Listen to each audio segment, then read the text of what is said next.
Hello everyone, my self Manish Shahn. मैं आपका स्वागत करता हूं हमारे इस यूट्यूब चैनल में जिसका नाम है एसए कोचिंग इंस्टीट्यूट।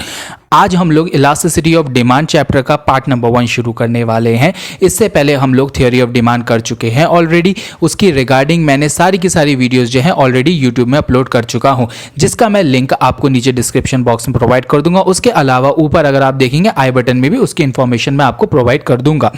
आज हमें शुरू करना है इलास्टिसिटी ऑफ डिमांड का पार्ट नंबर 1। तो चलिए without any much delay, let's roll the intro and start the video.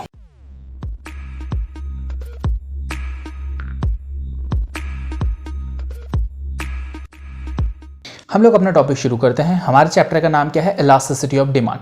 सबसे पहला सवाल ही हमारे दिमाग में आ जाना चाहिए सर, इलास्टिसिटी ऑफ डिमांड का मतलब क्या होता है? इसका आंसर हमारा लॉ ऑफ डिमांड के थ्रू, जो हमने थ्योरी ऑफ डिमांड चैप्टर पढ़ा था उसमें थोड़ा थोड़ा हद तक छुपा हुआ है। तो पहले हम जरा थ्योरी ऑफ डिमांड के बारे में जो हमने एक चीज़ देखी थी, या लॉ ऑफ डिमांड में हमने एक चीज़ देखी थी कि सर अगर कमोडिटी का प्राइस बढ़ जाता है तो उसकी डिमांड रिड्यूस हो जाती है। ठीक है, ये हम देख के आए थे वहाँ पे। उसके अलावा लॉ ऑफ डिमांड ने हमें एक और चीज़ बताई थी, यदि अगर किसी कमोडिटी का प्राइस रिड्यूस हो जाएगा तो सर उसकी डिमांड को इंक्रीज हो जाएगी उस पर्टिकुलर कमोडिटी की। बट लॉ ऑफ डिमांड ने ना एक चीज हमें नहीं समझाई थी वहां पे।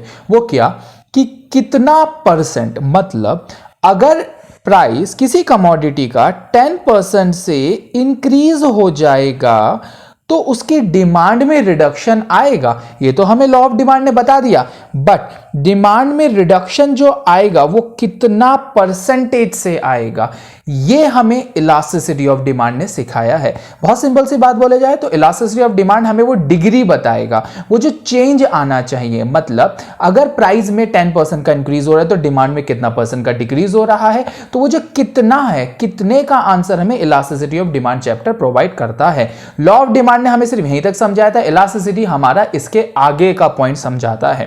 तो चलिए फिर इसी बात को आगे करते हुए जरा मीनिंग समझते हैं। इसका मीनिंग में क्या बोल रखा है उसने? Elasticity of demand refers to the degree of responsiveness of quantity demanded of a commodity to a change in any of its determinant। कहने का सीधा सा मतलब क्या है? वो कह रहा है इलास्टिसिटी ऑफ डिमांड का मतलब होता है कि डिग्री, मतलब यही परसेंटेज, कितना चेंज आया है, अगर कमोडिटी के क्वांटिटी डिमांड में कितना चेंज आएगा in response to its any of the determinant, किसी भी डिटर्मिनेंट के रिस्पॉन्स में। डिटर्मिनेंट के रिस्पॉन्स का मतलब जैसे हम प्राइस कह सकते हैं, इनकम कह सकते हैं। जैसे सपोज उसने कहा सर इनकम बढ़ी है 10% से, तो सर डिमांड बढ़ेगी, तो वो डिग्री कितना परसेंट से बढ़ेगी, that degree of responsiveness, response कितना मिलेगा, मतलब क्वांटिटी डिमांड जो है वो कैसे चेंज होगा, that is the elasticity of demand. तो सिंपल सा पॉइंट आ जाता है, elasticity of demand refers to the degree of responsiveness of quantity demanded of a commodity to a change in any of its determinants। ठीक है, अब next point आता है हमारा इसमें types of the elasticity of demand. से कितने type की इलास्टिसिटी ऑफ डिमांड होती है? हमने कहा 3 टाइप की इलास्टिसिटी ऑफ डिमांड होती है। एक होती है प्राइस इलास्टिसिटी ऑफ डिमांड, एक होती है क्रॉस इलास्टिसिटी ऑफ डिमांड, और एक होती है इनकम इलास्टिसिटी ऑफ डिमांड। बहुत सिंपल है, सिंपल पॉइंट है। यदि अगर आप डिमांड का रिलेशन प्राइस के कॉन्टेक्स्ट में समझना चाहते हैं, मतलब अगर प्राइस 20% से इंक्रीज हुआ है तो डिमांड कितना परसेंट से रिड्यूस होगी, दैट इज, ये चीज अगर हमें समझनी है तो हमें प्राइस इलास्टिसिटी ऑफ डिमांड पढ़ना है। ठीक है, क्रॉस के बारे में बात करते हैं। इनकम की बात कर लें अगर, तो इनकम में उसने क्या कहा, अगर हमारी इनकम 10% से इंक्रीज हो गई सपोज, तो डिमांड इंक्रीज होगी सर, ये तो हमें पता है, बट कितने परसेंट से डिमांड इंक्रीज होगी ये हमें कौन बताएगा? Income elasticity of demand. बहुत सिंपल है, इनकम के रिलेशनशिप में अगर समझना तो income elasticity of demand, price के रिलेशनशिप में समझना तो price elasticity of demand. Cross elasticity of demand में क्या आ जाता है? इसमें हमारे prices of the related goods आते हैं। ध्यान होगा आपको, हमने पहले चैप्टर में कर चुके हैं सब्स्टिट्यूट गुड्स और कॉम्प्लीमेंट्री गुड्स। इनके रिलेशनशिप में अगर आप इनका पॉइंट ऑफ व्यू से समझना चाहते हैं तो उसको बोला जाता है क्रॉस इलास्टिसिटी ऑफ डिमांड। ठीक है, आपके कोर्स में सिर्फ अभी के लिए प्राइस इलास्टिसिटी ऑफ डिमांड है। क्रॉस इलास्टिसिटी ऑफ डिमांड की मीनिंग जरूर दे रखा होगा पर एप्लीकेशन कंप्लीटली नहीं है। उसके अलावा ना ही इनकम इलास्टिसिटी ऑफ डिमांड आपकी कंप्लीटली एप्लीकेशन के पॉइंट ऑफ व्यू से है। मैं तीनों का मीनिंग समझा के करूंगा। हम लोगों ने इसका मीनिंग सबसे पहले हमें बात करनी है अभी प्राइस इलास्टिसिटी ऑफ डिमांड। कहने का सीधा सा मतलब यह है सर, यदि अगर प्राइस कमोडिटी के प्राइस में 20% की इंक्रीमेंट होता है तो डिमांड में कितना रिडक्शन होगा, ये कितने का आंसर हमें ये समझाने की कोशिश करेगा। तो अब हम करते हैं अपना नेक्स्ट टॉपिक शुरू। नेक्स्ट टॉपिक में हमने देखना था, हमने अभी बात करी कि सर डिफरेंट टाइप्स होते हैं, 3 टाइप होते हैं इलास्टिसिटी ऑफ डिमांड के, प्राइस, इनकम एंड क्रॉस। सबसे पहले हमने अब बात करनी है प्राइस इलास्टिसिटी ऑफ डिमांड के बारे में। ठीक है, तो प्राइस इलास्टिसिटी ऑफ डिमांड का हम लोग समझने की कोशिश करते हैं। Price elasticity of demand may be defined as the degree of responsiveness of quantity demanded of a commodity in response to the change in its price। मैंने अभी बहुत सिंपल से पॉइंट ऑफ व्यू से आपको एक चीज समझाई थी। अगर डिमांड के रिलेशनशिप को अगर आप प्राइस के कॉन्टेक्स्ट में समझना चाहते हो, that is the price elasticity of demand. तो वो यही कहना चाह रहा है, price elasticity of demand may be defined as the degree, वो कितना चेंज आएगा, वो डिग्री क्या होगी, of responsiveness of quantity demanded, मतलब डिमांड में क्या रिस्पॉन्सिवनेस, मतलब क्या रिस्पॉन्सिवनेस चेंज आएगा यदि अगर कमोडिटी के प्राइस में कुछ चेंज होगा। तो बहुत सिंपल सा, अगर प्राइसेस सर हम लोग 10% से इंक्रीज करेंगे तो डिमांड में कितना % का रिडक्शन आएगा, वो चीज हमें प्राइस इलास्टिसिटी ऑफ डिमांड समझाती है। एक बार दोबारा रीड कर लेते हैं। Price elasticity of demand may be defined as the degree of responsiveness of quantity demanded of a commodity in response to the change in its price. ठीक है, अब अगर हम इसका एक छोटा सा फॉर्मूले भी बनते हैं, बीच बीच में हम लोग देखते रहेंगे। एक सिंपल फॉर्मूले की अगर हम बात करें तो क्या फॉर्मूला बन जाता है, ईपी स्टैंड करता है यहाँ पे प्राइस इलास्टिसिटी ऑफ डिमांड के लिए, percentage change in the quantity demanded, सब परसेंटेज चेंज क्वांटिटी डिमांडेड में कितना चेंज आया है, divided by percentage change in the price. अगर प्राइसेस में इतना चेंज आया, क्वांटिटी डिमांडेड में इतना चेंज आया, तो इलास्टिसिटी क्या होगी, वही अब हमें समझना है कि डिग्री ऑफ इलास्टिसिटी क्या होती है। जो डिग्री बात आ रही है, ये डिग्री ऑफ इलास्टिसिटी होती क्या है, इसके क्या क्या डिफरेंट टाइप्स होते हैं। तो अब हम लोग टॉपिक जो समझेंगे वो करेंगे हम लोग degree of price elasticity of demand. तो degree of price elasticity of demand, okay, degree of price elasticity of demand में सबसे पहला पॉइंट हमारा इसमें आता है परफेक्टली इन इलास्टिक डिमांड। चलिए देखिए, रटने की कोई जरूरत नहीं पड़ेगी, नाम से ही हम लोग चीजों को समझेंगे। Perfectly inelastic demand, in elastic demand, ठीक है। अच्छा, एक जनरल सा मैं आपसे एक क्वेश्चन पूछूं, इलास्टिक का क्या मतलब होता है जनरली, बिल्कुल लेमैन में, कोई हम उसकी बात नहीं करेंगे सर ये टेक्निकल पॉइंट ऑफ व्यू से क्या होगा। जनरली इलास्टिक का मतलब होता है सर जिसको आप बहुत ज्यादा खींच सकते हो, इलास्टिसिटी, जिसको बहुत ज्यादा खींचा जा सकता है, दैट इज इलास्टिक। और अगर मैं कह दूं इन इलास्टिक, अगर थोड़ा लर्न करने के लिए, थोड़ा आसान बनाने के लिए हम कह दें इन इलास्टिक मतलब सर जिसको आप खींच नहीं सकते हो, इन इलास्टिक सर जो कांस्टेंट है। ठीक है, अब पूरे के पूरी लाइन को हम लोग पढ़ते हैं। Perfectly inelastic demand, sir ऐसी डिमांड जो इलास्टिक नहीं हो सकती है, दैट मीन सर जो खिंच नहीं सकती, जो एक कांस्टेंट रहती है, और वो कैसी है, परफेक्टली है सर, बिल्कुल परफेक्टली इन इलास्टिक डिमांड। ठीक है, अब हम इसके बारे में समझते हैं। अब एक बार लाइन को जो हमने ये बोला, क्या ऐसी ही इसमें आगे लाइन लिखी भी है, देखते हैं। When quantity demanded of a commodity does not respond to the change in its price, then the elasticity is said to be zero। बहुत सिंपल सा पॉइंट आया, वो ये आया कि सर अगर क्वांटिटी डिमांडेड, जो क्वांटिटी डिमांड है वो अगर रिस्पॉन्ड नहीं करती है, कैसे, मतलब कहने का मतलब है सर प्राइजेस चाहे बढ़ जाए बहुत ज्यादा, चाहे प्राइजेस कमोडिटी के बहुत ज्यादा घट जाए, पर डिमांड रिस्पॉन्ड नहीं कर रही है, डिमांड सर बिल्कुल कांस्टेंट है, that is perfectly inelastic demand. अगर आपने जो मैंने छोटी सी ट्रिक सी बताई, अगर उसको फॉलो करो तो उसी के थ्रू आप डेफिनेशन का, मतलब नाम से ही डेफिनेशन बना पा रहे हो, perfectly inelastic demand, that मतलब ऐसी डिमांड जो सर इन इलास्टिक मतलब कांस्टेंट है। यहां पे भी उसने इसी तरीके की बात करी है। इस चीज को और अच्छे से समझने के लिए हम क्या करेंगे, एक ग्राफिकल प्रेजेंटेशन करेंगे जिससे हमें और अच्छे से पॉइंट क्लियर हो जाए। चलिए, तो इसका हम ग्राफिकल प्रेजेंटेशन अगर बनाना शुरू करते हैं तो देखिए, यह है हमारे X axis and the Y axis. ठीक है, यह हमारा आ गया ओरिजिन, ये आपका प्राइस का आ गया, ठीक है। वाई एक्सिस में हमारा प्राइस आ गया, एक्स एक्सिस की हम बात करें तो हमारा क्वांटिटी डिमांड आ गया, ओके, क्वांटिटी डिमांडेड आ गया। अच्छा, हमें इसने ये बोला कि सर डिमांड ना कांस्टेंट रहती है, चलिए तो मैंने डिमांड को लो कांस्टेंट कर दिया। हमने कहा सर ये हो गई डिमांड कांस्टेंट, मतलब या अगर प्राइस इतना है तो भी डिमांड इतनी ही है। सर अगर प्राइस बढ़ जाएगा, P1 हो गया किसी कारणवश, तो सर डिमांड तो भी यही रहेगी। अगर सर प्राइस रिड्यूस हो गया तो भी सर डिमांड कांस्टेंट ही रहेगी।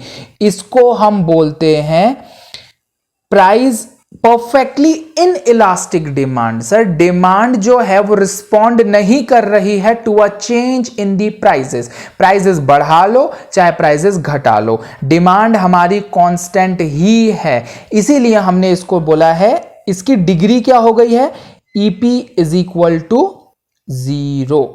EP इज इक्वल टू 0 मतलब प्राइस इलास्टिसिटी ऑफ डिमांड में कोई चेंज नहीं है सर, वो कांस्टेंट है, दैट इज 0।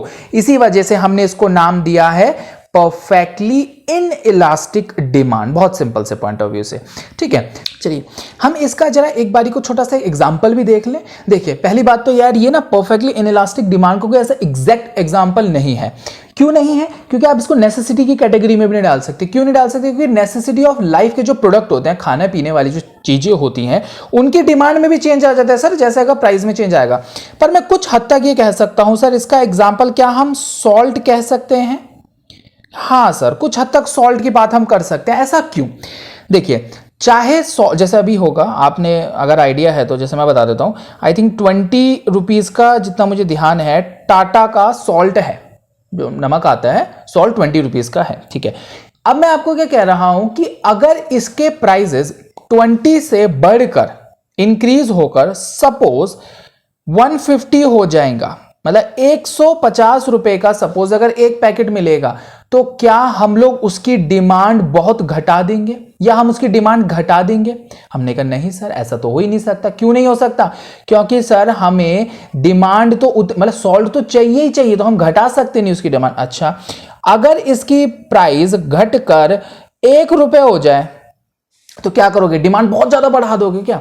डिमांड बढ़ाने का मतलब यह है क्या कि हम लोग अगर देखो सब्जी बनाते हुए, अगर आप या आपके जो माताजी हैं वो लोग अगर 1 चम्मच का प्रयोग करते हैं सॉल्ट को, सब्जी बनाते मतलब 1 चम्मच सॉल्ट डालते हैं, अगर सस्ता हो जाएगा तो क्या कटोरी भर के थोड़ी ना डाल दूंगा कि चलो ठीक है यार सस्ता हो रखा, ज्यादा नमक खाना शुरू कर देते हैं। ऐसा प्रैक्टिकली पॉसिबल नहीं है ये बात। और दूसरी तरफ अगर मैं कहूं अगर बहुत ज्यादा महंगा हो जाएगा तो ऐसा नहीं। अगर देखो बहुत सिंपल सा पॉइंट है, अगर हमारी सब्जी में हमारी माताजी 1 चम्मच डालती हैं तो वो 1 चम्मच ही डलेगा, भले उसका प्राइस 150 हो जाए या फिर सस्ता होके 1 रुपए हो जाए। अगर महंगा हो जाएगा इसका मतलब ये नहीं कि हम लोग नमक डालना बंद कर देंगे, और अगर सस्ता हो जाएगा इसका मतलब ये नहीं कि हम लोग ज्यादा नमक डालना शुरू कर देंगे। तो काफी हद तक हम ये कह सकते हैं सॉल्ट की डिमांड जो होती है वो कांस्टेंट होती है irrespective of the prices of the commodity. फिर हम अपना दूसरे पॉइंट की तरफ चलते हैं। दूसरा क्या आता है? Perfectly elastic demand. ओके, फिर से इसके नाम पे थोड़ा सा हम लोग अगर गौर करें, थोड़ा सा इसके नाम के बारे में फिर हम लोग जरा डिटेलिंग करने की कोशिश करें, फिर देखते हैं क्या मतलब है। परफेक्टली इलास्टिक डिमांड, सर यहां पे बात करना चाह रहा है, वहां इन इलास्टिक बोलता है, यहां इलास्टिक की बात कर रहा मतलब सही खिंचती चली जाएगी, खिंचती चली जाएगी, खिंचती चली जाएगी। ओके, इसीलिए उसने इसको नाम दिया परफेक्टली इलास्टिक डिमांड, मतलब बिल्कुल परफेक्टली है। एक बार लाइन पढ़ लेते हैं। When consumers are prepared to purchase all that they can get at a particular price. उसने ये बोला कि कंज्यूमर सर पूरी तरह से तैयार है। किस चीज के लिए तैयार है? कि हम लोग एक पर्टिकुलर प्राइस पे जितना ज्यादा सामान खरीद सकते हैं हम उतना ज्यादा सामान खरीदने को तैयार है। मतलब डिमांड की कोई लिमिट नहीं है, बट नथिंग एट ऑल। लेकिन अगर सर प्राइस 20 रुपए से 21 रुपए भी हो गया, nothing at all at a slightly higher price, अगर थोड़ा सा भी बढ़ जाता है प्राइस, सर वो लोग एक भी कमोडिटी नहीं खरीदेंगे। Then the price elasticity of demand for a commodity is said to be infinite. ये अपने आप में बड़ा ही एक्सट्रीम, बड़ा ही रेयर टाइप का केस है, ठीक है। इस रेयर या फिर सिर्फ दूसरे शब्दों में बोलो एक बड़ा ही अपर लिमिट वाला केस बन जाता है। मतलब वो क्या कहना चाह रहे हैं, अगर आप सोचो थोड़ा, वो ये कहना चाह रहे हैं कि सर कंज्यूमर ना कह रहा है कि भाई हम ना सामान खरीदेंगे, जितना सामान बेचोगे हम सारा का सारा खरीद लेंगे और लेके आओगे, मतलब हम डिमांड बढ़ाते रहेंगे बढ़ाते रहेंगे बढ़ाते रहेंगे बढ़ाते रहेंगे एट अ पर्टिकुलर प्राइस। 20 रुपए है किसी कमोडिटी का प्राइस तो वो डिमांड बढ़ाते रहेंगे बढ़ाते रहेंगे बढ़ाते रहेंगे। बट अगर 20 से 21 हो गया, हल्का सा भी प्राइस बढ़ गया, तो एक भी प्रोडक्ट नहीं खरीदा जाएगा कंज्यूमर के द्वारा, एक भी प्रोडक्ट नहीं खरीदा जाएगा। ये काफी हद तक अगर मैं बोलूं तो मुझे तो ये पूरी तरह से हाइपोथेटिकल कंडीशन लग रही है। ठीक है, लग ही रहा है सर ये ऐसा कौन सा प्रोडक्ट है सब मार्केट में। ठीक है, अब अगर हम थोड़ी सी और इसके बारे में बात करें तो वो क्या कहता है, a very small fall in the prices. बहुत अगर हल्का सा, दूसरे शब्दों में बोला, जैसे यहां पे इसने बोला कि अगर एक पर्टिकुलर प्राइस पे तो आप कर रहे हो, प्राइस थोड़ा सा बढ़ जाएगा तो डिमांड वो बिल्कुल खत्म कर देंगे। लेकिन अगर दूसरी तरफ बोलूं, अगर प्राइस ना हल्का सा रिड्यूस हो जाता है तो कंज्यूमर प्रोडक्ट की डिमांड इंक्रीज करता करता करता करता उसको इंफिनिटी तक लेके चला जाता है। मतलब चलिए अगर हम लोग इसको ग्राफिकली प्रेजेंट करें तो ग्राफिकल इसका प्रेजेंटेशन अगर हम समझे तो देखते हैं इसका ग्राफिकल प्रेजेंटेशन से किस तरीके से बनेगा। चलिए ग्राफिकल प्रेजेंटेशन देखते हैं इसका, वही सेम हमारा y axis and then x axis. ठीक है, वही करेंगे हम लोग। y एक्सिस में हमने क्या लिखा है, प्राइजेस लिख रहे हैं हम लोग। ठीक है, एंड x एक्सिस में हमने क्या लिखना है, हमने लिखना है sir quantity demanded. Okay, origin आ जाएगा हमारा। अब उसने क्या कहा, सर प्राइजेस इतना है, डिमांड बढ़ती जा रही है बढ़ती जा रही है बढ़ती जा रही है बढ़ती जा रही है, और सर ये डिमांड जो है ये बढ़ती बढ़ती इंफिनिटी तक लेके जाएगी। और अगर प्राइस थोड़ा सा भी इंक्रीज हो गया, आप अगर समझे तो प्राइसेस अगर थोड़ा सा भी इंक्रीज हो गया, डिमांड बिल्कुल जीरो, लोग खरीदेंगे नहीं, प्रोडक्ट बिल्कुल बंद कर दी उन्होंने। ठीक है, कांस्टेंट की तो बात ही नहीं है। पहले वाले में हमने कांस्टेंट की बात कर ली थी कि सर डिमांड एक स्टेज के बाद कांस्टेंट हो जाती है या कांस्टेंट ही रहती है। यहां तो वो कह रहे सर डिमांड ही नहीं होगी, और अगर प्राइसेस थोड़ा सा और रिड्यूस हो गया तो सर डिमांड बढ़ती बढ़ती बढ़ती बढ़ती बढ़ती इंफिनिटी तक चली जाएगी।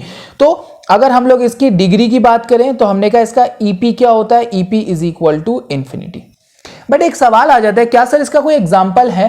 मैंने कहा देखो यार, मुझे तो इसका एग्जाम्पल पता नहीं है, मैंने कुछ ढूंढा भी बुक्स में भी देखा, मुझे कोई इसका एग्जैक्ट एक एग्जाम्पल नहीं मिला जिसको मैं सटीक से बोल सकूं हाँ ये एग्जाम्पल है और हम लोग इसको प्रैक्टिकल अप्रोच के साथ समझ सके। बट लेकिन ये इसका कोई एग्जाम्पल नहीं है। क्यों नहीं है? कोई प्रोडक्ट की डिमांड इंफिनिटी तक जा सकती है क्या? पहले तो मुझे ये समझा दो। अगर किसी, आप कह रहे हो, मैं कह रहा हूं कि अगर किसी प्रोडक्ट की डिमांड आप इंफिनिटी तक लेके जा सकते हो, दैट मींस मैं उस प्रोडक्ट की उस प्रोडक्ट को इस एग्जांपल में मैं कह दूंगा। अगर आपके दिमाग में ऐसा कोई है तो मुझे कमेंट बॉक्स में जरूर बताइएगा। हम लोग अगर अगली बारी में फिर इसमें इंप्रूवमेंट करके आपको और अच्छे से समझा पाऊंगा।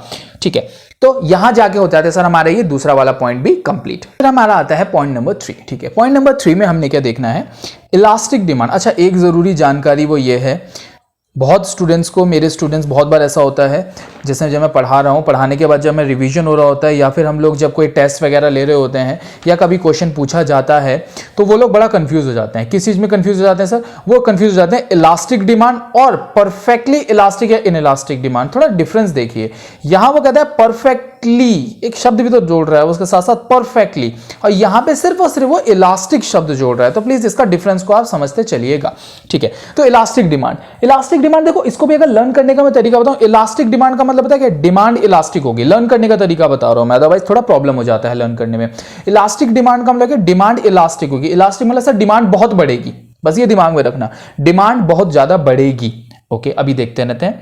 When the percentage change in the quantity demanded of a commodity exceed the percentage change in the price, मतलब सर प्राइस में सिर्फ थोड़ा सा चेंज आया है पर डिमांड में बहुत ज्यादा चेंज आ गया। Demand of a commodity exceed कर चुकी है कमोडिटी के प्राइजेस को, then elasticity is said to be greater than unity या फिर ग्रेटर देन 1। ठीक है, अब मैं अगर इसका एग्जांपल कहूं, अगर प्राइस हमारा सपोज 20% से रिड्यूस हुआ है तो सर डिमांड को बढ़ना चाहिए, बिल्कुल बढ़ना चाहिए। डिमांड पता है बढ़ी है, और कितने परसेंट से बढ़ी है? मैं कह रहा हूं डिमांड बढ़ गई है सर डायरेक्ट 40% से। ऐसा हो सकता है क्या? जी हाँ सर। ठीक है, अब पहले हम लोग इसको जरा ग्राफिकली प्रेजेंट करके देखते हैं, फिर इसके एग्जाम्पल के थ्रू हम लोग समझेंगे कि एग्जाम्पल क्या बनना चाहिए ऐसे टाइप के प्रोडक्ट का। तो चलिए Y axis and X axis बनाते हैं फटाफट से। सिमिलरली वही यार, ये प्राइस है, ये क्वांटिटी डिमांडेड है। ठीक है, मैं डायरेक्टली पूरा नहीं बना रहा, मैं आपको ऐसे बता देता हूं। ये प्राइस आ गया हमारा और वो आ गया हमारा डिमांड, ठीक है। अब मैं क्या कह रहा हूं, सबसे पहले एक ओरिजिनल बना लेते हैं, पीओ एंड क्यूओ। ओके, जब प्राइस हमारा पीओ था तो डिमांड हमारी क्यूओ थी, ये ओरिजिन बन गया। अब क्या हुआ, मैंने बोला प्राइसेस में बहुत थोड़ा सा रिडक्शन आया। अगर आप देख पा रहे हैं तो देखिए प्राइस पीओ से सिर्फ और सिर्फ पी1 हुआ। कितना जरा सा रिडक्शन आया, बहुत छोटा सा रिडक्शन आया। डिमांड बढ़नी चाहिए, हम मानते हैं, पर डिमांड सर बहुत ज्यादा बढ़ गई है। समझ पा रहे हैं आप, डिमांड बढ़ी है, बिल्कुल सर, डिमांड को बढ़ना भी चाहिए था, लेकिन डिमांड का एक बारी को आप इंक्रीमेंट तो देखो कि डिमांड सर कितनी ज्यादा बढ़ गई है। ये क्यू से लेके क्यूओ से लेके Q1 तक कितना ज्यादा इंक्रीमेंट हुआ है। तो इसे हम लोग कहते हैं इलास्टिक डिमांड। थोड़ा टेढ़ा बन गया, इसे देख लेना यार आप लोग, ठीक है। ये इसके साथ ही जाना चाहिए था। तो यहां इसने बोला, इसे बोलते हैं sir elastic demand. Elastic demand मतलब प्राइजेस में थोड़ा सा चेंज आएगा पर डिमांड में बहुत ज्यादा चेंज आ जाएगा। ओके, इसका एग्जांपल क्या फिट बैठता है अगर हम सोचे तो, मैं कह रहा हूं कि सर अगर प्राइजेस में सिर्फ और सिर्फ जैसे हमने यहां कहा 20% का रिडक्शन आता है लेकिन डिमांड में बहुत ज्यादा चेंज आ जाता है। मैं इसके एग्जांपल, अच्छा पहले इसका हम डिग्री देख ले। इसका इलास्टिसिटी का डिग्री क्या होगा हमारा, ग्रेटर देन 1, ठीक है। अच्छा, मैं इसके एग्जाम्पल की बात अगर करूं, इसका एग्जाम्पल क्या हो जाएगा, पहले एग्जाम्पल को अगर हम समझे तो क्या मैं इसके लिए लग्जरी प्रोडक्ट को एग्जाम्पल कह सकता हूं? जी हां सर, हम लोग लग्जरी गुड्स को एग्जाम्पल के लिए इसके लिए फिट कह सकते हैं। मतलब लग्जरी प्रोडक्ट के साथ क्या होता है सर, अगर कोई बड़ी ब्रांड की कार है, जैसे सुपर कार हम लोग बोलते हैं, चाहे BMW चाहे कोई सा भी बड़ा ब्रांड हो, और लग्जरी कार में आ गया। जी हां सर, अगर ऐसी कार या फिर अगर ऐसा कोई भी प्रोडक्ट जो लग्जरी में आता है, यदि अगर उसके प्राइसेस में ना थोड़ा सा भी चेंज आ जाता है, बहुत हल्की से रिड्यूस हो जाता है उसका प्राइस, लोग उसकी डिमांड बहुत ज्यादा बढ़ा देते हैं। क्यों? क्योंकि सर हर व्यक्ति को अपनी लाइफ में लग्जरी चाहिए। अगर उसे ऐसा लगता है कि यार ये तो थोड़ा सा सस्ता हुआ, लेकिन सस्ता तो हुआ, उसे ऐसे लगने लग जाती है सर ये थोड़ा सस्ता हुआ मतलब मैं इसे अफोर्ड कर सकता हूं। अगर मैं कोई कहना चाह रहा हूं ना, अगर वो कह रहा है कि मैं इसे इजीली अफोर्ड कर सकता हूं, तो वो फटाफट से सर उस प्रोडक्ट की तरफ भागेगा और उस प्रोडक्ट की डिमांड को बहुत ज्यादा इंक्रीज कर देगा। सिंपल रीजन है, क्योंकि सर लग्जरी हर एक व्यक्ति को अपनी लाइफ में चाहिए ही चाहिए होती है, जिस वजह से इसका डिमांड क्या हो जाता है, इलास्टिक डिमांड, जिसके लिए हमने इसको बोला कि प्राइसेस में थोड़ा सा रिडक्शन आया पर डिमांड में बहुत ज्यादा चेंज आ गया है। हम आते हैं अपने पॉइंट नंबर 4 के पास। पॉइंट नंबर 4 हमारा क्या है, इसमें टाइप नंबर 4 में आ जाता है हमारा इन इलास्टिक डिमांड। देखिए इन इलास्टिक डिमांड, फिर बोल रहा हूं, पिछले वाले के साथ कंफ्यूज नहीं हो रहा, वहां परफेक्टली था, यहां पे इन इलास्टिक है, ठीक है। अगर सर इसको भी लर्न करने का मतलब हम समझ ले तो इन इलास्टिक डिमांड मतलब सर डिमांड ना बढ़ेगी घटेगी पर बहुत ज्यादा चेंज नहीं आएगा। इन इलास्टिक मतलब प्राइसेस में चेंज आ रहा हो सकता है, डिमांड में सर इतना ज्यादा चेंज ऐसा नहीं आ रहा होगा, ठीक है। तो demand is inelastic when the percentage change in the quantity demanded of the commodity is less than the percentage change in the price। कहने का सीधा सा तात्पर्य इसमें यह है कि सर अगर कमोडिटी के प्राइजेस बड़े हैं, सपोज मैं मान लेता हूं सर कमोडिटी के प्राइजेस इंक्रीज हुए हैं, ठीक है, कितने इंक्रीज हुए हैं, सपोज हमने कहा सर 30% से प्राइसेस इंक्रीज हुए हैं, तो सर डिमांड को रिड्यूस होना चाहिए था, बिल्कुल रिड्यूस होना चाहिए था। डिमांड रिड्यूस भी हुई है लेकिन सर बहुत थोड़ी सी रिड्यूस हुई है। अच्छा कितने परसेंट से मान लेते हैं, चलो 20% से हम लोग रिड्यूस मान लेते हैं। कहने का सीधा सा मतलब यह है सर डिमांड तो रिड्यूस हुई है और होनी भी चाहिए, लेकिन सर जितना प्राइस इंक्रीज हुआ है उससे कम रिड्यूस हुई है। इसी वजह से हम इसे कहते हैं कि इसमें इलास्टिसिटी ऑफ डिमांड होती है लेस देन यूनिटी। ओके, अब सर अगर इसको हम लोग ग्राफिकली समझे तो ग्राफ बनाते हैं, इसका ग्राफिकली समझने की कोशिश करते हैं, इसको ग्राफिकली कैसे बनाया जाएगा। तो सर वही X axis and Y axis अपने ड्रॉ करते हैं। ओरिजिन बन गया, वही ये प्राइस हो गया आपका, और ये वाला हमारा क्वांटिटी हो गया, क्वांटिटी डिमांड हो गया, ठीक है। सबसे पहले ओरिजिनल बना लेते हैं सर। इसमें भी अगर प्राइस पीओ था तो डिमांड सर क्यूओ था, इसको ज्वाइन कर लेते हैं। अगर प्राइस सर इतना था, डिमांड हमारा इतना था। अच्छा अब एक बात समझते हैं, प्राइसेस बढ़ गया सर, आप देख रहे हैं प्राइस में इंक्रीमेंट कितना आ गया, पीओ से पी1 हो गया, कितना ज्यादा इंक्रीमेंट आ गया प्राइस में। डिमांड में उसने कहा रिडक्शन होगा सर, बिल्कुल रिडक्शन होगा, हम मानते हैं, पर डिमांड में बहुत ही थोड़ा सा रिडक्शन हुआ है। अगर आप इसे देख पा रहे तो सर डिमांड में उसने क्या किया, रिडक्शन होगा पर बहुत थोड़ा सा रिडक्शन होगा, डिमांड में बहुत ज्यादा रिडक्शन नहीं होगा। जितना प्राइस में इंक्रीमेंट आया कम से कम लगभग उसके बराबर का तो रिडक्शन हो जाता, बट लेकिन सर डिमांड में उसने क्या कहा, बहुत ही कम रिडक्शन आया है हमारा। ठीक है, ये जरा थोड़ा मैं रफ हैंड से बना रहा हूं, इस वजह से थोड़ा टेढ़ा बन जाता है। आप लोग अगर स्केल का इस्तेमाल करेंगे तो प्रॉपरली ये बन जाएगा, कोई ऐसी दिक्कत नहीं आएगी इसमें। ठीक है, कॉन्सेप्ट समझ में आना चाहिए सर। ड्राइंग तो ये ड्राइंग है हमारा, ये जो ड्रॉ करना है, ग्राफ्स बनाना है सर, ये बहुत आसानी से बन जाता है, कॉन्सेप्ट क्लियर हो जाए बस, मोस्ट इंपॉर्टेंट कॉन्सेप्ट होता है। ठीक है, तो हमने क्या कहा, प्राइजेस में देखिए आप इतना चेंज आया, डिमांड में सिर्फ थोड़ा सा रिडक्शन है, मतलब Q0 से Q1 तक का रिडक्शन देख रहे हैं आप, कितना छोटा सा रिडक्शन है। डिमांड में इतना रिडक्शन, बढ़ोतरी, डिमांड में छोटा सा रिडक्शन। ठीक है सर, अगर हम इसके एग्जाम्पल की बात करें तो इसका एग्जाम्पल आप लोगों को क्या लगता है, किस तरह के प्रोडक्ट को मैं इसके एग्जाम्पल की कैटेगरी में डाल सकता हूं? मैं कहा सर इसमें हम लोग ना नेसेसिटी ऑफ लाइफ को डाल दें क्या? हाँ, अच्छा, नेसेसिटी ऑफ लाइफ का मतलब क्या हुआ? ऐसे प्रोडक्ट सर जो जीवित रहने के लिए आवश्यक होते हैं, बहुत सिंपल और साधारण भाषा में बोला है मैंने, जो जीवित रहने के लिए जरूरी है sir, necessary for the survival of the person. ठीक है, एक व्यक्ति के जीवन के लिए बहुत आवश्यक होते हैं, वो होते हैं सर नेसेसिटी ऑफ लाइफ। ठीक है, जैसे हम लोग एग्जाम्पल की बात कर लेते हैं, फूड। ठीक है, अच्छा सर ऐसा होता है क्या, कमोडिटी फूड का प्राइस बहुत ज्यादा बढ़ गया तो डिमांड रिड्यूस हो जाएगी क्या? अच्छा, जब मैं पहली बार अपने स्टूडेंट्स को, जब मैं क्लासेस में हम लोग पढ़ते हैं तो सबसे पहला सवाल बच्चों के मन में आता है, सर ऐसा थोड़ी ना होगा, लोग तो खाना तो खाएंगे ही खाएंगे, ऐसा थोड़ी ना सर, अगर महंगा हो जाएगा तो लोग खाना नहीं खाएंगे। मैंने कहा ऐसा मैंने कब बोला कि लोगों ने डिमांड बिल्कुल खत्म कर दी, लोगों ने डिमांड करना बंद कर दिया प्राइस बढ़ने पे? ऐसा तो नहीं है। मैं कह रहा हूं प्राइसेस बढ़ गए तो सर लोगों ने डिमांड थोड़ी रिड्यूस कर दी। मतलब अगर पहले उनके घर में आटा की बात कर लेते हैं, आटा अगर सर 20 किलो आता था जो महीने का चलता था, यदि अगर आटे का प्राइस बहुत ज्यादा बढ़ जाएगा तो क्या पता सर वो आटे का देखो मतलब आटा की जरूरत तो है, रोटी बनानी है, खाना तो खाना है, बट सर क्या पता उसका कंजम्पशन कंपैरेटिवली पहले के मुकाबले थोड़ा कम कर दे। इसी कंपैरिजन को या इसी रिडक्शन को मैं कहता हूं, हम लोग कह रहे हैं इन इलास्टिक डिमांड, जिसमें उसने क्या कहा कि सब प्राइजेस में बहुत ज्यादा चेंज आया पर डिमांड में रिडक्शन आया, बिल्कुल रिडक्शन आया, बहुत थोड़ा सा रिडक्शन आया, that is in elastic demand. मेरे हिसाब से ये हो जाता है यहां पे पॉइंट हमारा चौथा वाला कंप्लीट। अब हम चलते हैं हमारे पॉइंट नंबर 5 की तरफ, जो हमारे इस टॉपिक और आज के लेक्चर का हमारा लास्ट पॉइंट। अब हमारा आता है सबसे लास्ट वाला पॉइंट, वो है unitary elastic demand. Unitary elastic demand बहुत ज्यादा यूनिटरी है, यूनिट्रल है, मतलब बोला जाए बड़ा ही न्यूट्रल है सर। मतलब ये क्या कहता है, when the given percentage change in the price of a commodity causes an equivalent percentage change in the quantity demanded and the elasticity of demand is said to be unitary. कहने का उसका सीधा सा मतलब है सर, अगर किसी भी कमोडिटी के प्राइसेस 10% से बढ़ेंगे तो सर उस कमोडिटी की डिमांड भी 10% से रिड्यूस हो जाएगी, और यदि अगर सर किसी कमोडिटी के प्राइसेस 20% से रिड्यूस होते हैं तो सर उस कमोडिटी की डिमांड भी इंक्रीज हो जाएगी, वो भी सिर्फ 20% से ही होगी।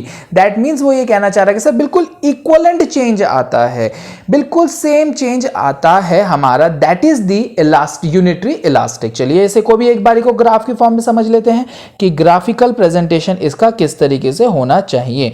हमारा आ जाता है X axis and Y axis. ठीक है, वही सेम प्राइस हम इतना ले लेते हैं कमोडिटी का, और हम डिमांड कमोडिटी की अभी हम लोग इतना ले लेते हैं, PO एंड QO। ठीक है, अब मैं कह रहा हूं प्राइसेस सर इंक्रीज हुए, प्राइसेस इंक्रीज हो गए, P1 हो गए, तो उसने कहा कि सर प्राइसेस डिमांड भी रिड्यूस होगी, डिमांड भी सर इतनी ही रिड्यूस हुई जितना लगभग प्राइस में चेंज आया था। बहुत सिंपल सा पॉइंट बन जाता है हमारा इसमें, सर जितना प्राइस में चेंज आया उतना ही डिमांड में भी चेंज आ गया, और अगर सर प्राइसेस रिड्यूस होके P2 हो जाते हैं तो डिमांड भी इंक्रीज होगी, लेकिन सर उतनी ही इंक्रीज होगी जितना प्राइस में चेंज आया होगा। जैसे हमने कुछ इस तरीके से इसको ड्रॉ किया है, तो वही सेम अब आप लोग इसका डिमांड कर्व बना लीजिएगा। तो ये होता है हमारा यूनिटरी इलास्टिक। ये भी एक तरीके से काफी रेयर कंडीशन होती है, काफी एक्सट्रीम कंडीशन होती है, जिसके कोई प्रैक्टिकल एग्जांपल अभी हम लोग नहीं देख सकते। अगर कोई एग्जांपल मुझे इसका कोई सही सा पता मिल जाएगा जिसमें मैं आपको exactly practical point of view से समझा सकूं, तो हम इसके बारे में बात करेंगे। कुछ हद तक मैंने कहीं कहीं सुना है, बट मैं उसको एग्जैक्ट नहीं कह सकता हूं। कुछ लोग इसके लिए कंफर्टेबल गुड्स भी एग्जाम्पल कहते हैं। कुछ बुक्स में मैंने एक आध बुक में कंफर्टेबल गुड्स को भी इसके लिए एग्जाम्पल देखा है, बट लेकिन मैं अभी उसके बारे में कोई एग्जैक्टली आपको नहीं बोलूंगा। हम लोग जैसे जैसे कुछ अगर मुझे इसके बारे में डिटेल मिलेगी तो डेफिनेटली मैं नेक्स्ट वीडियो में उसके बारे में आपको एक्सप्लेन कर दूंगा। फिलहाल हमारा क्या हो जाता है, ये हो जाता है sir unitary elastic demand complete, जिसमें उसने क्या कहा कि सर जितना परसेंटेज चेंज प्राइस में आया है उतना ही परसेंटेज चेंज डिमांड में भी आया है। इसको हम लोग बोल देते हैं ईपी इज इक्वल टू 1, और इससे पहले वाले थे हमारे greater than 1 and less than 1। ठीक है, तो ये हमारी डिग्री इसके थ्रू हमें समझ में आ जाती है। ठीक है, तो ये हमारा हो जाता है सर सिंपल सा पॉइंट कंप्लीट। अच्छा, इसमें इससे पहले वाले में इलास्टिक और इनइलास्टिक में शायद हमने ये डिग्री नहीं डाल पाए थे शायद हम लोग, तो कोई नहीं, अब हम डिग्री डाल देते हैं उसमें। जैसे अगर हम बात करें इलास्टिक, तो सर इलास्टिक में हमें पता है कि ग्रेटर देन 1 होती है। ठीक है, उसके अलावा हम लोगों ने इन इलास्टिक में भी आई थिंक डिग्री हम लोग नहीं डाल पाए थे, तो हम लोग इन इलास्टिक में भी सर डिग्री डाल देते हैं। इन इलास्टिक में भी डिग्री होती है EP is equal to less than 1। ठीक है, तो चलिए ये हो जाता है सर हमारा यहाँ पे ये वाला टॉपिक कंप्लीट। तो ये टॉपिक हो जाता है हमारा यहाँ पे कंप्लीट। आज का लेक्चर भी मैं यहीं पे समाप्त करना चाहूंगा, यहीं पे रोकना चाहूंगा। इसके आगे का जो टॉपिक है वो हम लोग नेक्स्ट वीडियो में आपके लिए नेक्स्ट पार्ट बनाऊंगा। उसमें हम लोग को सर बहुत इंपॉर्टेंट टॉपिक समझना है, factors affecting the price elasticity of demand. बहुत ज्यादा कॉम्प्लिकेशन कर जाता है, बहुत बार स्टूडेंट्स को प्रॉब्लम क्रिएट करता है, तो मैं उसके लिए बहुत सिंपल वे में आपको समझाने की पूरी कोशिश करूंगा। ठीक है, अगर आपको ये वीडियो पसंद आई है तो यार वीडियो को लाइक कीजिएगा, चैनल को जरूर सब्सक्राइब कर लीजिएगा, क्योंकि सर सिर्फ और सिर्फ इकोनॉमिक्स ही नहीं, अकाउंट्स के लेक्चर्स भी रिकॉर्ड हो रहे हैं और अपलोड हो रहे हैं, तो वो भी आप एंजॉय कीजिएगा। ऑलरेडी मैं बहुत सारे लेक्चर्स अभी अपलोड कर चुका हूं, इको के भी और अपलोड करूंगा, अकाउंट्स के भी और अपलोड करे जाएंगे, तो चैनल को जरूर सब्सक्राइब कर लीजिएगा और कमेंट करना भूलिएगा मत। अगर आपको कोई पार्ट पसंद आया है तो जरूर कमेंट कीजिएगा। उसके अलावा अगर कोई पॉइंट समझ में नहीं आया तो अपना क्वेश्चन भी आप नीचे कमेंट बॉक्स में मुझे बता सकते हैं, और अगर कोई चीज वैसे अच्छी नहीं लगी हो तो वो भी आप मुझे बता सकते हैं बी माय क्रिटिक्स, जिसको मैं, ताकि वो चीज को मैं इंप्रूव नेक्स्ट वीडियो में कर सकूं। और यदि अगर आप लोग मुझे मेरे इंस्टाग्राम पे फॉलो करना चाहते हैं, जिसके थ्रू एक एडवांटेज मैं आपको बता देता हूं, तो आप लोग मुझे मेरे इस चैनल पे मुझे मेरे इस इंस्टाग्राम हैंडल पे मुझे फॉलो कर सकते हैं, मनीष MANISH शानू SHANU 3। ठीक है, इस पे आप मुझे फॉलो कर सकते हैं। इसमें क्या फायदा है सर, इसमें ये फायदा है आप लोग मुझे पर्सनल मैसेज कर सकते हैं अगर आपको कोई क्वेश्चन समझ में नहीं आया, या फिर अगर कोई प्रॉब्लम है आपकी तो इसमें मैसेज कर सकते हैं, मैं डेफिनेटली इस पे आपको जवाब दूंगा। और दूसरी एक जरूरी बात, यदि अगर आपको ये जो नोट्स मैंने छोटे छोटे से बनाए हैं अगर आपको ये चाहिए, तो इसको मैं हमारे फेसबुक का जो हमारे पेज है, फेसबुक का पेज है SA कोचिंग इंस्टीट्यूट नाम से, मैं उसमें अपलोड कर दूंगा। उसके लिंक मैं आपको डिस्क्रिप्शन में दे दूंगा, वहां पे आप जाके उसको आराम से एक्सेस कर सकते हैं, डाउनलोड कर सकते हैं, कोई प्रॉब्लम उसमें नहीं आएगी। तो चलिए फिलहाल के लिए इतना ही करते हैं। Thanks for watching this video, tata bye bye.